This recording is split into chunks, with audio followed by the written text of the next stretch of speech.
কেমন আছো? আশা করি ভালো আছো। আজ করছি পটল পোস্ত। পটলগুলো দুভাগ করে নিয়েছি, এখন লাগছে পোস্ত লঙ্কা। দেখো তোমরা রেসিপিটা দিয়ে দিচ্ছি। এখন পটলগুলো দিয়ে দিচ্ছি, নুন দিয়ে দিচ্ছি ভাজা হবে এখন। তারপরে পোস্তটা বেটে নিবে, দিকে পোস্তটা বেটে নিচ্ছি। এগুলো ভাজা হয়ে গেছে, পোস্ত বাটাটা দিয়ে দিচ্ছি। জল দিয়ে দিচ্ছি, পোস্তটা একটু মিশবে, একটু ফুটবে, তারপর হয়ে যাবে। ওটা কাঁচা লঙ্কা দিচ্ছি।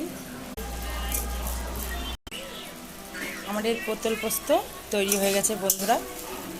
কেমন হয়েছে দেখে বলো।